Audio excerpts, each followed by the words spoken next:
ओम शांति। 20 मार्च 2026। आज की मुरली। मीठे बच्चे, पुण्य आत्मा बनना है तो एक बाप को याद करो।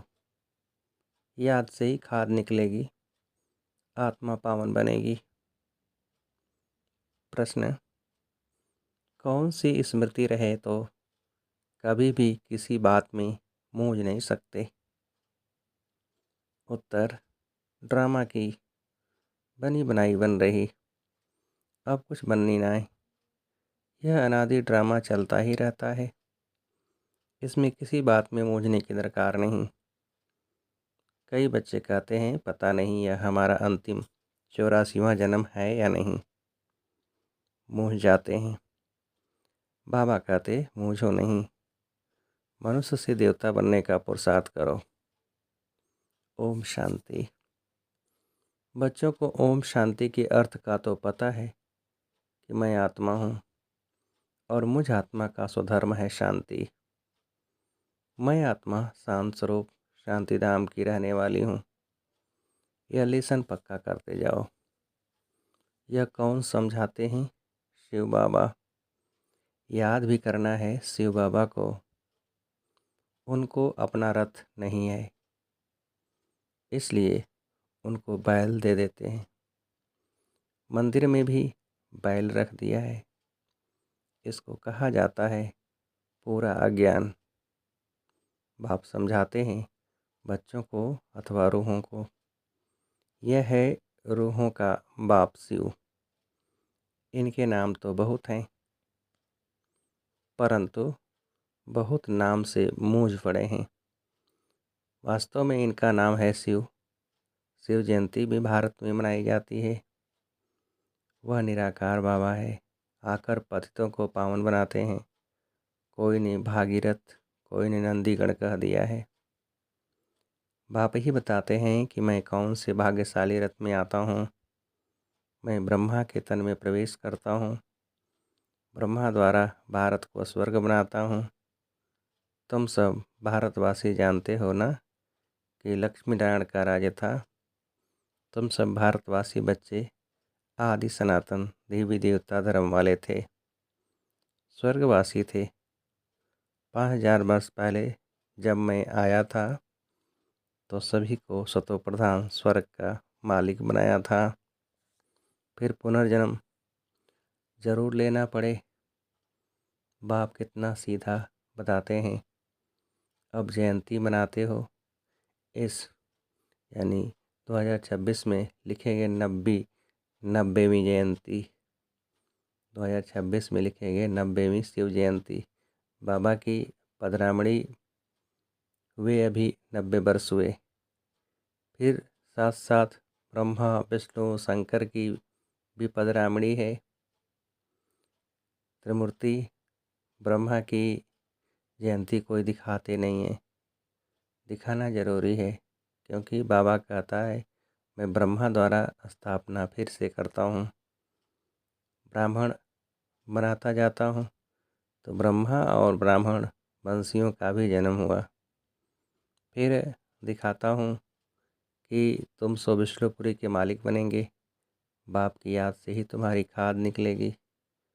भल भारत का प्राचीन योग मशहूर है, परंतु वह किसने सिखाया था यह कोई नहीं जानते। खुद कहते हैं हे बच्चे, तुम अपने बाप को याद करो। वर्षा तुमको मेरे से मिलता है। मैं तुम्हारा बाप हूँ। मैं कल्प कल्प आता हूँ, आकर तुमको मनुष्य से देवता बनाता हूँ। क्योंकि तुम देवी देवता थे, फिर 84 जन्म लेते लेते आकर पतित बने हो। रावण के मत पर चल रहे हो। ईश्वरी मत से तुम स्वर्ग के मालिक बनते हो। बाप कहते हैं मैं कल्प पहले भी आया था। जो कुछ पास होता है वह कल्प कल्प होता ही रहेगा। बाप फिर भी आकर इनमें प्रवेश करेंगे, इस दादा को छुड़ाएंगे, फिर इन सब की परवरिश कराएंगे। तुम जानते हो कि हम ही सतयुग में थे। हम भारतवासियों को ही 84 जन्म लेना पड़े। पहले पहले तुम सर्वगुण संपन्न 16 कला संपूर्ण थे। यथा राजा रानी तथा प्रजा नंबरवार। सब तो राजा नहीं बन सकते, तो बाप समझाते हैं, सतयुग में तुम्हारे 8 जन्म, त्रेता में 12 जन्म, ऐसे ही अपने को समझो कि हमने यह पार्ट बजाया है। पहले सूर्यवंशी राजधानी में पार्ट बजाया, फिर चंद्रवंशी में, फिर नीचे उतरते वाम मार्ग में आए। फिर हमने 63 जन्म लिए। भारतवासियों ने ही पूरे 84 जन्म लिए हैं और कोई धर्म वाले इतने जन्म नहीं लेते हैं। गुरु नानक जो 500 वर्ष हुए, करीब उनके 12-14 जन्म होंगे। ये हिसाब निकाला जाता है। क्रिश्चियन ने 2000 वर्ष में 60 पुनर्जन्म लिए होंगे। वृद्धि होती जाती है, पुनर्जन्म लेते जाते हैं। बुद्धि में ये विचार करो तो हमने ही 84 जन्म भोगे हैं। फिर सतो प्रधान बनना है। जो कुछ पास हुआ ड्रामा, जो ड्रामा बना हुआ है वह फिर रिपीट होगा। बेहद की हिस्ट्री में तुमको ले जाते हैं। तुम पुनर्जन्म लेते आए हो। अब तुमने 84 जन्म पूरे किए हैं। अब फिर बाप ने याद दिलाई कि तुम्हारा घर है शांति धाम। आत्मा का रूप क्या है? बिंदी। वहाँ जैसे बिंदियों का झाड़ है, आत्माओं का भी नंबरवार झाड़ है। नंबरवार नीचे आना होता है। परमात्मा भी बिंदी है। ऐसे नहीं कि इतना बड़ा लिंग है। बाप कहते हैं कि तुम हमारे बच्चे बनते हो तो मैं तुमको स्वर्ग का मालिक बनाता हूँ। पहले तुम हमारे बने, फिर मैं तुमको पढ़ाता हूँ। कहते हो बाबा हम तुम्हारे हैं, साथ साथ पढ़ना भी है। हमारे बने और तुम्हारी पढ़ाई शुरू हो गई। बाबा कहते कि ये तुम्हारा अंतिम जन्म है। कमल फूल समान पवित्र बनो। बच्चे वायदा करते हैं बाबा हम आपसे वर्षा लेने के लिए कभी पतित नहीं बनेंगे। 63 जन्म तो पतित बने हैं। यह 84 जन्मों की कहानी है। बाबा आकर सहज कर बताते हैं। जैसे लौकिक बाप बताते हैं ना, तो यह है बेहद का बाप। वह आकर रूहों से बच्चे बच्चे का बात करते हैं। शिवरात्रि भी मनाते हैं ना। यह है आधा कल्प का दिन और आधा कल्प की रात। अभी है रात का अंत और दिन के आदि का संगम। भारत सतयुग था तो दिन था। सतयुग त्रेता को ब्रह्मा का दिन कहा जाता है।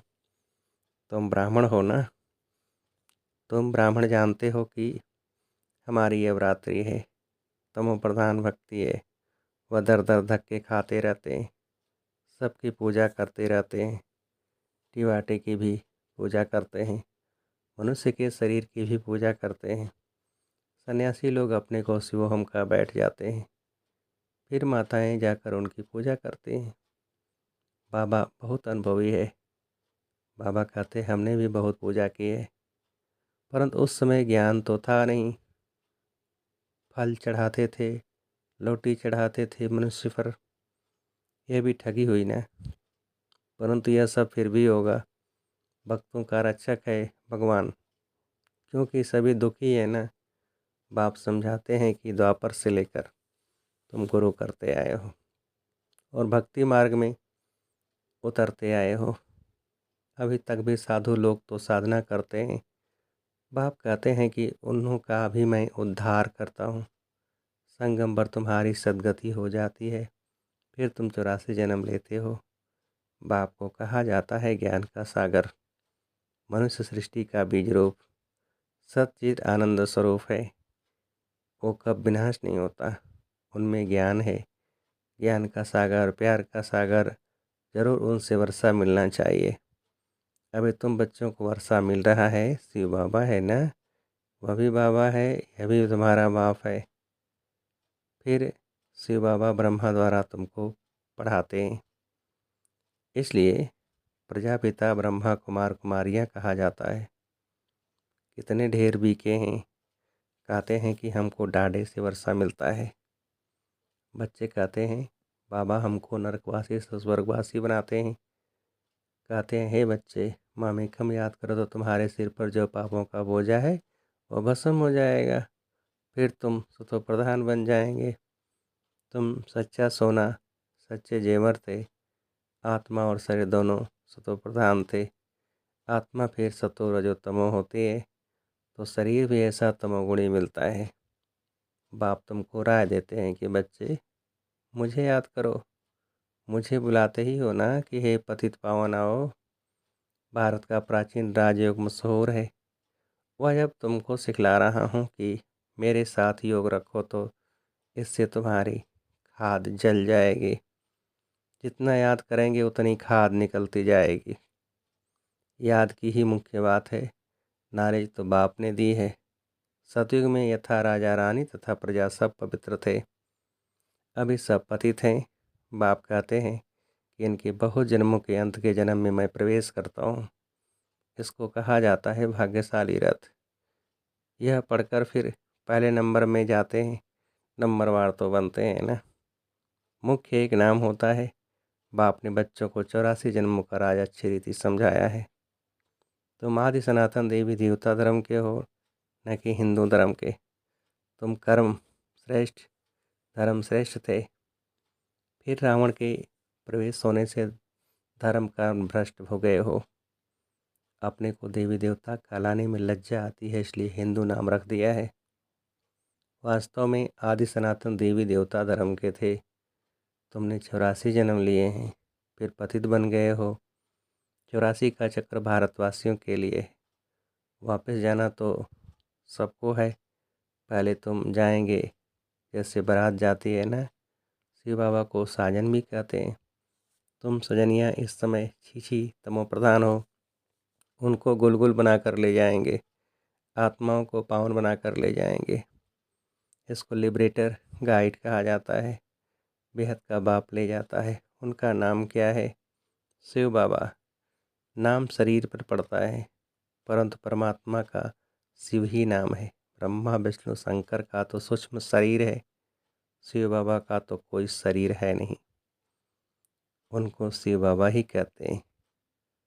बच्चे कहते हैं, हे माता पिता, हम आपके बालक बने हैं।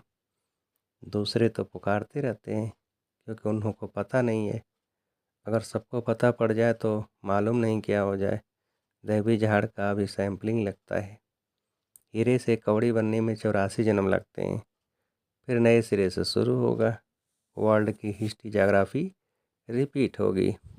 बाप समझाते हैं कि तुमने 84 जन्म लिए हैं। 84 लाख तो हो न सके, ये बड़ी भूल है। 84 लाख जन्म समझने कारण कल्प की आयु लाखों वर्ष कह दिए। भारत अभी झूठ खंड है, सच खंड में तुम सदा सुखी थे। इस समय तुम 21 जन्म का वर्षा लेते हो। सारा तुम्हारे पुरुषार्थ पर है। राजधानी में जो चाहो वह पद लो। इसमें जादू आदि की कोई बात नहीं है। हाँ, मनुष्य से देवता जरूर बनते हैं। यह तो अच्छा जादू है ना। तुम सेकंड में जान लेते हो कि हम बाबा के बच्चे बने हैं। कल्प कल्प बाबा हमको स्वर्ग का मालिक बनाते हैं। आधा कल्प भटकते आए हो। स्वर्गवासी तो कोई भी हुआ नहीं। बाप आकर तुम बच्चों को लायक बनाते हैं। बरोबर यहाँ महाभारत लड़ाई लगी थी और राजयोग सिखाया था। शिव बाबा कहते हैं कि मैं ही आकर तुमको सिखाता हूँ, न कि क्राइस्ट। अभी तुम्हारा बहुत जन्मों के अंत का जन्म है, मुझो नहीं। तुम भारतवासी हो। तुम्हारा धर्म बहुत सुख देने वाला है, और धर्म वाले तो वैकुंठ में आ नहीं सकते। ये भी ड्रामा अनादि चलता रहता है। कब बना यह कह नहीं सकते। इसकी नो एंड। वर्ल्ड की हिस्ट्री जोग्राफी रिपीट होती है। यह है संगम युग, छोटा युग। चोटी है ब्राह्मणों की। बाप तुम ब्राह्मणों को देवता बना रहे हैं, तो ब्रह्मा के बच्चे जरूर बनना पड़े। तुमको वर्षा मिलता है डाडे से। जब तक अपने को बीके नहीं समझें, तब तक वर्षा कैसे मिले। फिर भी कोई कुछ न कुछ ज्ञान सुनते हैं तो साधारण प्रजा में आ जाएंगे। आना तो जरूर है। शिव बाबा ब्रह्मा द्वारा ब्राह्मण देवता क्षत्रिय धर्म की स्थापना करते हैं। सिवाय गीता के दूसरा कोई भी शास्त्र है नहीं। गीता है ही सर्वोत्तम दैवी धर्म का शास्त्र, जिससे 3 धर्म स्थापन होते हैं। ब्राह्मण भी यहाँ बनना है, देवता भी यहाँ ही बनेंगे। अच्छा, मीठे मीठे सिखिल थे बच्चों प्रति माता पिता बाप दादा का याद प्यार और गुड मॉर्निंग। रूहानी बाप की रूहानी बच्चों को नमस्ते। हम रूहानी बच्चों की रूहानी बाप को नमस्ते। धारणा के लिए मुख्य सार। पहली पॉइंट, हर एक के निश्चित पार्ट को जान सदा निश्चिंत रहना है। बनी बनाई बन रही ड्रामा पर अडोल रहना है। दूसरी पॉइंट, इस छोटे से संगम युग पर बाप से पूरा वर्षा लेना है। याद के बल से खाद निकाल स्वयं को कौड़ी से हीरे जैसा बनाना है। मीठे झाड़ के सैंपलिंग में चलने के लिए लायक बनना है। वरदान, एक बाप की याद में सदा मगन रह एक रस अवस्था बनाने वाले साक्षी दृष्टा भव। अभी ऐसे पेपर आने हैं जो संकल्प स्वप्न में भी नहीं होंगे, परंतु आपकी प्रैक्टिस ऐसी होनी चाहिए जैसे हद का ड्रामा साक्षी होकर देखा जाता है। फिर चाहे दर्दनाक हो या हंसी का हो, अंतर नहीं होता। ऐसे चाहे कोई का रमणीक पार्ट हो, चाहे स्नेही आत्मा का गंभीर पार्ट हो, हर पार्ट साक्षी दृष्टा होकर देखो। एक रस अवस्था हो, परंतु ऐसी अवस्था तब रहेगी जब सदा एक बाप की याद में मगन होंगे। स्लोगन, दृढ़ निश्चय से अपने भाग्य को निश्चित कर दो तो सदा निश्चिंत रहेंगे। ये अव्यक्त सारे निश्चय के फाउंडेशन को मजबूत कर सदा निर्भय और निश्चिंत रहो। कर्म करने के पहले यह निश्चय रखो कि विजय तो हमारी हुई पड़ी है। अनेक कल्प विजयी बने हैं। जब अनेक कल्प अनेक बार विजयी बन विजय माला में पिरोने वाले पूजन होने वाले बने हैं, तब वही रिपीट करना है। बना हुआ कर्म दोबारा रिपीट करना है। इसलिए कहा जाता है कि बना बनाया बना हुआ है, लेकिन अब फिर से रिपीट कर बना बनाया जो कहावत है उसको पूरा करना है।